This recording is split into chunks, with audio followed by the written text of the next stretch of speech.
Hello বন্ধুরা, আজ আমি এই ভিডিওতে এক্সপ্লেন করতে চলেছি কোরিয়ান ড্রামা সিরিজ লাভ নেক্সট ডোরের এপিসোড 2। তো গল্পের শুরুতেই আমরা অতীতের একটা স্কুল লাইফের ঘটনা দেখতে পাই যে রিউ আর সিয়ংহো একটি হোটেলে বাসন পরিষ্কার করছে।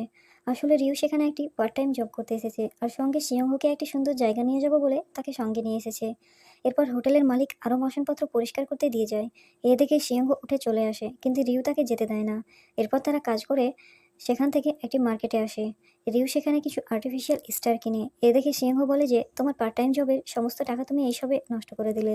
এরপর অতীতের আর একটি সিন দেখতে পায় যেখানে রিউ ইউএস থেকে আসার পর তার মায়ের জন্য রান্নাঘরে গিফট রাখে। সঙ্গে একটি নোটও ছিল যেখানে লেখা ছিল যে এটি পুরোটাই গোল্ডের তৈরি, তাই তুমি যেন এটা অন্য কাউকে দিয়ে না দাও। তারপর সে দরজা খুলে তার মেয়েকে দেখতে থাকে। তখন সে বেডের ওপর শুয়েছিল। তার পরের সিনেই দেখতে পায় যে মিশুক দরজা খুলে রেগে দাঁড়িয়ে আছে তার মেয়ের দিকে তাকিয়ে, আর এখন ফ্লোরে শুয়ে আছে। আর রুমটা যেন একটা স্টোর রুমে পরিণত হয়েছে। এরপর মিশুক জোরে দরজা লাগালে রুমের মধ্যে কিছু বাক্স নিচে পড়ে যায় আর রিউয়ের ঘুম ভেঙে যায়। তারপর সে তার রুমের ওয়ালে লাগানো স্টারগুলো দেখতে থাকে। এরপর রিউ যখন নিচে খাবার খেতে আসে তখন মিশুক তাকে আবার জিজ্ঞেস করে যে সে এতক্ষণ পর্যন্ত যা কিছু বলেছে সব সত্যি কি না। রিউ বলে যে সব সত্যি। এইসব শুনে মিশুক তাকে খেতে দেয় না। এরপর সেখানে রিউয়ের ভাই আসে। সে শার্টলেস থাকায় রিউ তাকে ড্রেস পরে আসতে বলে, কিন্তু সে বলে যে এমন বডি তো দেখানোর জন্যই হয়েছে। এরপর রিউয়ের বাবা বলে যে দরজায় কেউ এসেছে। তখন রিউয়ের ভাই বলে যে সিয়ংহো আর মইয়ুম এসেছে। সে দরজা আনলক করে ড্রেস পরতে চলে যায়। যখন সবাই মিলে একসঙ্গে খাবার খাচ্ছিল তখন রিউ সিয়ংকে বলল যে খাওয়া শেষে ওপরে এসে আমার সঙ্গে দেখা করে যাবে, কিন্তু সিয়ং বলে যে আমি শুধু আন্টির সঙ্গে দেখা করতে এসেছি। এরপর সেখানে রিউয়ের ভাই ডোংজিন আসলে তার মা তাকে খাবার খেতে বলে, কিন্তু সে বলে যে এই সমস্ত খাবার খেলে তার পানিশমেন্ট হবে। তখন রিউ বলে যে এখানে শুধুমাত্র শাকসবজি আর মাংস আছে, এগুলি খেলে কিছু হবে না, এইসব ব্যাপারে তোমার জ্ঞান নেই, সেজন্যই তুমি ট্রেনার সার্টিফিকেট এক্সামে ফেল করো। তখন ডংজিন রিউকে বলে যে নিজে একটা জবলেস আপদ আর আমাকে জ্ঞান দিচ্ছে। রিউ তখন রেগে গিয়ে তার চুল ধরে টান দেয়। এরপর ডংজিনও তার চুল ধরে টান দেয়। তখন তার মা মিশুক রেগে গিয়ে সেখান থেকে চলে যায়। এরপর রিউ তার বাবাকে জিজ্ঞেস করে বলে যে তার মা কোথায় গেল। তখন তার বাবা বলল একটু ওয়েট করো, জানতে পারবে। এইদিকে দেখি মিশুক বেসমেন্টে গিয়ে ড্রাম বাজাচ্ছিল, যেটা ডংজিনের জন্য নেওয়া হয়েছিল। এরপর তার রাগ কমলে সে চলে আসে। খাবার শেষে রিউ এবং মইয়ুম দুজনে রিউয়ের রুমে আসে। তারপর মইয়ুম তাকে জিজ্ঞেস করে যে তুমি কেন এসব করছো, কারণ তোমার মতো মেয়ে যে সাকসেস হওয়ার জন্য সবকিছু করতে পারে, সবসময় টপে থাকতে চায়, সে কেন সবকিছু গিভ আপ করে ফিরে আসছে। তারপর রিউ বলে যে এমন ঘটনা যে কারোর সঙ্গে ঘটতে পারে, কিন্তু মইয়ুম বলে সবার সঙ্গে হলেও তোমার সঙ্গে হবে না। তারপর সে তাকে সত্য বলার জন্য ফোর্স করে। সিয়ং তখন সেখানেই উপস্থিত ছিল। সে মইয়ুমকে বলে যে তোমার দেরি হয়ে যাচ্ছে। মইয়ুম তখন ঘড়ি দিকে তাকিয়ে সেখান থেকে চলে যায়। এরপর রিউ সেখানে শুয়ে পড়ে। তারপর সে সিয়ংকে সেখানে ডাকে। সিয়ং সেখানে গেলে রিউ তার গলা ধরে চেপে ধরে, কারণ সে তাকে তার মায়ের কাছে রেখে দরজা লক করে চলে গেছিল। তারপর সেখানে মিশুক আসে আর রিউকে সিয়ংয়ের থেকে দূর করে তারপর রিউকে বলে যে এখান থেকে উঠে রাইস কেকগুলো নিয়ে সিয়ংহো এর অফিসে দিয়ে আসতে। এরপর তারা দুজন রাইস কেক নিয়ে অফিসে যায়। সেখানে মিয়ংগু একজন লেডি এমপ্লয় আগে সে এখানেই উপস্থিত ছিল। চিয়ংহো এর কল আসলে সে সেখান থেকে চলে যায়। মিয়াংইউ মনে করে যে রিউ নতুন এমপ্লয়, তাই সে তাকে ওয়েট করতে বলে। তখন রিউ বলে যে আমি শুধু এই রাইস কেকগুলো ডেলিভার করতে এসেছি যেগুলো আমার মা বানিয়েছে।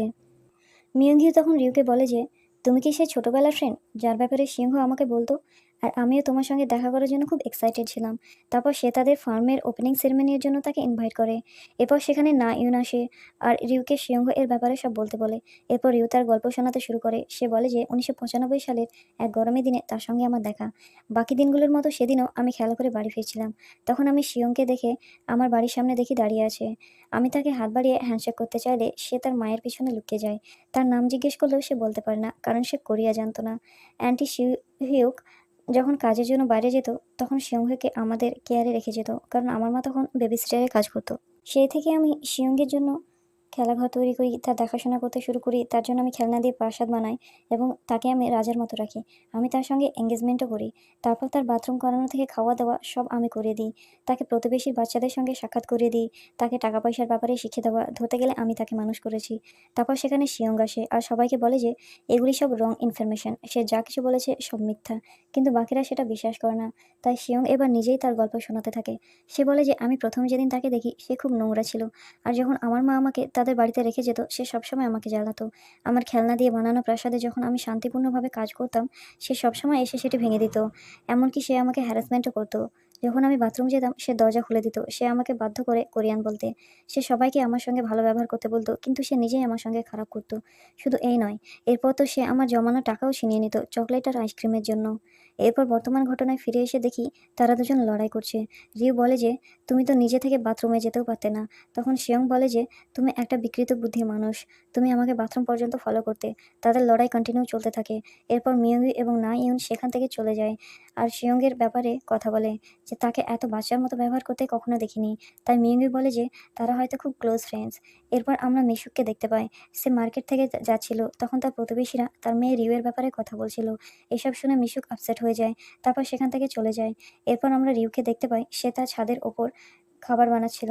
তখন সেখানে মইয়ুম আসে আর তার খাবারের অনেক তারিফ করে। এরপর সে সিয়ংকে ফোন করে সেখানে আসতে বলে। কিন্তু সে ব্যস্ত থাকবে বলে বারণ করে দেয়। অন্যদিকে আমরা মিশুককে দেখতে পাই সে তার হাসব্যান্ডের সঙ্গে ঝামেলা করছিল রিউকে নিয়ে। মিশুক বলে যে, "তুমি সবসময় সবকিছু এভয়েড করো আর এখন রিউয়ের ব্যাপারটাও সিরিয়াস নিচ্ছ না।" এই বলে সে সেখান থেকে চলে যায়। এরপর রিউয়ের বাবা নিজে নিজে বলতে থাকে যে, "আমি ভয়ে কিছু জিজ্ঞেস করছি না। হয়তো আমার জন্য এঙ্গেজমেন্ট ভেঙে গেছে। কারণ আমি তার ফিয়ান্সে এর ফ্যামিলির জন্য যথেষ্ট নয়।" এরপর আমরা দেখি সিয়ংহো ছাদের উপর আসে আর বলে যে, "রাস্তা থেকে তোমাদের আওয়াজ আসছিল তাই আমি আসলাম।" এরপর রিউ বলে যে, "তুমি পুরো মুড নষ্ট করে দিলে। তুমি যাও এখান থেকে।" তখন মইয়ুম বলে যে, "এত সুন্দর একটা ওয়েদারে ড্রিঙ্ক হলে ভালো হয়ে যায়।" এই বলে সে নিচে বিয়ার নিতে যায়। এরপর রিউ সিয়ংহোকে বলে যে, "তুমি তো খুব ব্যস্ত ছিলে, তাহলে এখানে কেন আসলে?" তখন সিয়ংহো বলে যে, "তুমি কি ঝামেলা শুরু করতে চাইছো?" তখন রিউ বলে যে, "যখন আমি তোমার অফিসে ছিলাম তখন তুমি আর মিয়াঙ্গি একটা টাউন হাউস প্রজেক্টের ব্যাপারে কথা বলছিলে, যেটা ম্যাটেরিয়াল আর কনস্ট্রাকশন কস্ট বেড়ে যাওয়ার জন্য বন্ধ হয়ে গেছে। আর তোমাদের হাতে কোনো ক্লায়েন্টসও নেই।" এরপর রিউ তাকে জিজ্ঞেস করে যে, "কিছু হয়েছে নাকি?" তখন সিয়ং বলে যে, "হ্যাঁ, এখানে তোমার খাবার ঝুলছে।"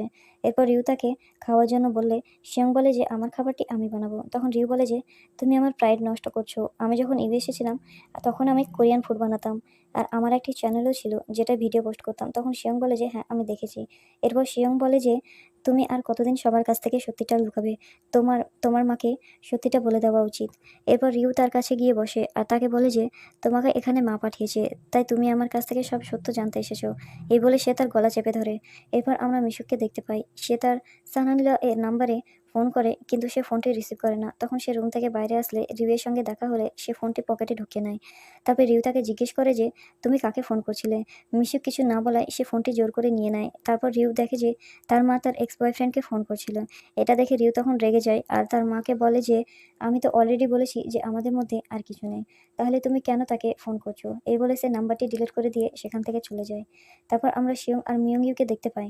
তারা একজন রিপোর্টারের ব্যাপারে কথা বলছিল যে তাদের নতুন বিল্ডিং তৈরি করার জন্য ইন্টারভিউ নিতে আসবে। তখন তারা রিপোর্টারটিকে দেখতে পায় যে রাস্তার অপর সাইডে গিয়ে একজন বৃদ্ধ মহিলাকে তার মালপত্র উঠিয়ে দিতে সাহায্য করে। তখন সেখানে সিয়ং আসে, সেও মালপত্র ওঠাতে সাহায্য করে আর তারপর তারা মাল বহনকারী গাড়িটিকে সেখান থেকে বয়ে নিয়ে যায়। এরপর আমরা রিউকে দেখতে পাই সে একটি বাসে বসে জার্নি করছিল। রিউ তার মাথা জানালার বাইরে বের করে ইউএস এর ঘটনাগুলি মনে করছিল। তাকে কোম্পানি থেকে কিভাবে বের করে দেওয়া হয় এই বলে যে সে যেকোনো সহজ কাজকে খুব কঠিন বানিয়ে দেয়। এরপর সে তার রুমে গিয়ে তার বিএফ হিউনজুনকে ফোন করে কিন্তু সে ফোন রিসিভ করে না। তারপর রিউ একটি পার্টিতে যায় যেখানে সে দেখে যে তার বিএফ অন্য একজন মেয়েকে কিস করছিল। ফ্ল্যাশব্যাক থেকে ফিরে এসে দেখি যে লাস্ট স্টপে বাস থামে। বাস ড্রাইভার রিউকে বাস থেকে নামতে বলে। রিউ তখন বাস থেকে নেমে গিয়ে টাকা পেড করে আবার বাসে উঠে বসে যায়। এইদিকে আমরা দেখি যে শিয়ং ও মিয়ংগিউয়ের ইন্টারভিউ হচ্ছে। ইন্টারভিউ ম্যান তাদের জিজ্ঞেস করে যে, "তোমরা তো জাঙ্গু আর্কিটেকচারে কাজ করতে, তাহলে তোমরা সেখান থেকে বেরিয়ে নতুন ব্রাঞ্চ খুললে কেন, তাও এত তাড়াতাড়ি?" তখন শিয়ং বলে যে, "আমার মনে হয় কিছু না করে রিগ্রেট করার চেয়ে কিছু করে রিগ্রেট করা অনেক ভালো।" তারপর এইদিকে আমরা শিয়ংয়ের মাকে দেখতে পাই। সে তার হাজব্যান্ডকে বলছিল যে, "তুমি কি শিয়ংয়ের কোম্পানির ওপেনিং পার্টি এর ব্যাপারে ভুলে গেছো?" তখন শিয়ংয়ের বাবা বলে যে, "আমি তাকে ফুল পাঠিয়ে দেবো আর কল করে নেব। আর তুমি কবে যাচ্ছ তোমার কাজে? তোমার আসা তো ১ মাসের ওপর হয়ে গেল। তুমি যখন যাবে আমাকে জানিয়ে দিও।" তারপর আমরা রিউকে দেখতে পাই। বাড়ি ফেরার পথে সে একটি পোমগ্রানেটের চারা গাছ দেখতে পায়, যেটা একটিও পাতা ছিল না। রিউ সেই গাছটিকে সঙ্গে করে নিয়ে আসে। বাড়ির গেটের সামনে শিয়ংকে দেখতে পেয়ে সে গাছটি তাকে দিয়ে বলে যে, "এটা তোমার জন্য কালকের পার্টি এর উপহার।" তখন শিয়ং বলে যে, "কালকে পার্টিতে এসেই দিবে।" কিন্তু রিউ বলে যে, সে কালকে পার্টিতে যেতে পারবে না, কারণ সে খুব ব্যস্ত থাকবে। তখন শিয়ং বলে যে, "তাহলে আমি এটাকে ফেলে দেবো।" তখন রিউ বলে যে, "এই গাছটি প্রাচুর্যের প্রতীক। এই গাছটি থেকে একটা একটা করে পাতা ঝরলে তোমার কোম্পানির ক্ষতি হবে।" এই বলে রিউ বাড়ি চলে যায়।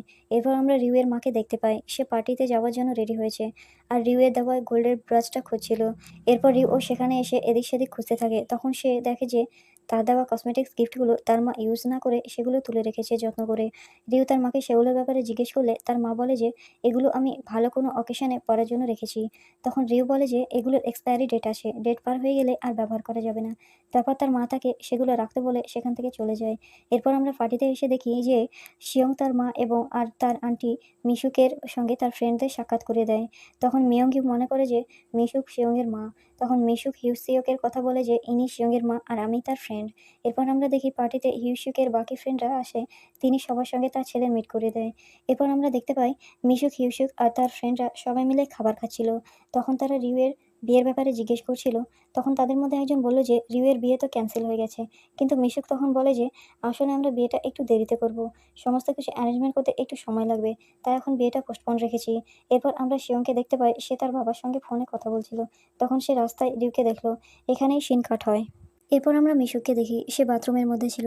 তখন তার ফ্রেন্ডরা তার মেয়ের ব্যাপারে কথা বলছিল যে মিশুক সবকিছু নর্মাল করার চেষ্টা করছিল তার মেয়ের এঙ্গেজমেন্ট ভেঙে যাওয়া নিয়ে। সে একজন ফেলিওর এইসব শুনে মিশুক বাথরুমের মধ্যে বসে পড়ে। এরপর আমরা দেখি রিউ এবং শিয়ংকে অফিসের ভেতর আসে। তখন শিয়ং তাকে জিজ্ঞেস করে যে সে তো আসবে না বলেছিল। তখন রিউ বলে যে আমি একটুর জন্য এসেছি, আমার মায়ের সঙ্গে দরকার আছে, তুমি আমার মাকে একটু ডেকে দাও। তখন শিয়ং বলে যে তাও তুমি আমার গেস্ট, দেখো তুমি আমাকে একটা গিফটও দিয়েছো। তখন রিউ দেখলো যে শিয়ং তার দেওয়া গিফটটা অফিসের মধ্যে রেখেছে। এরপর শিয়ং তাকে বলল যে, "আমি তোমার মাকে ডেকে দিচ্ছি আর তোমার জন্য কিছু খাবারও নিয়ে আসছি।" এই বলে সে চলে যায়। তখনই সেখানে মিশুক আসে আর রিউকে বলে যে, "তুমি এখানে কি করছো?" তখন রিউ তার মাকে বলে যে, "তুমি বাড়ি থেকে যাওয়ার পর আমি গোল্ডের ব্রাশটা খুঁজে পেয়েছি, তাই তোমাকে দিতে এসেছি।" তখন মিশুক তাকে সেখান থেকে চলে যেতে বলে, কিন্তু সেখানে তার ফ্রেন্ডরা চলে আসে। তখন মিশুক তার ফ্রেন্ডদের সঙ্গে রিউয়ের মিট করায়। আর তার ফ্রেন্ডদের বলে যে রিউ গ্রিফ কোম্পানিতে কাজ করত, কিন্তু সে এখন এর চেয়েও ভালো কোম্পানিতে চান্স পেয়েছে। তাই সে গ্রিফ কোম্পানি থেকে রিজাইন করে চলে এসেছে। এখানে আমাদের সঙ্গে কিছুদিন থাকবে, তারপর আবার ইউএস চলে যাবে। শিয়ং যখন খাবার নিয়ে আসে তখন সে এইসব কিছু দূর থেকে শুনে সেখানেই দাঁড়িয়ে থাকে। এরপর রিউ মন খারাপ করে বাড়ি চলে আসে। রিউ তার রুমে এসে ফ্লোরে বসে ছাদের দেওয়ালে লাগানো স্টারগুলো দেখতে থাকে। তখন সেখানে তার মা আসে। রিউ তার মাকে বলে যে, "তুমি অনেক ভালো মিথ্যা বলতে পারো। তুমি কি আগে থেকে এইসব কিছু প্র্যাকটিস করে রেখেছো?" তখন মিশুক বলে যে, "আমি কিছু মিথ্যা বলিনি। তুমি অবশ্যই ইউএস যাবে আর আমি তোমাকে টিকিট কিনে দেবো। তুমি এখনই উঠে তোমার জিনিসপত্র প্যাক করো। তুমি এখনই ইউএস যাবে।" তখন রিউ বলে যে, "তুমি কখনোই চাওনি যে আমি ফিরে আসি। এইজন্যই তো তুমি আমার রুমটি স্টোর রুমে বানিয়ে দিয়েছো।" এই নিয়ে তাদের মধ্যে অনেক ঝামেলা হয়। তখন মিশুক রেগে গিয়ে তার জিনিসপত্র প্যাক করে দেয় আর রিউকে চলে যেতে বলে।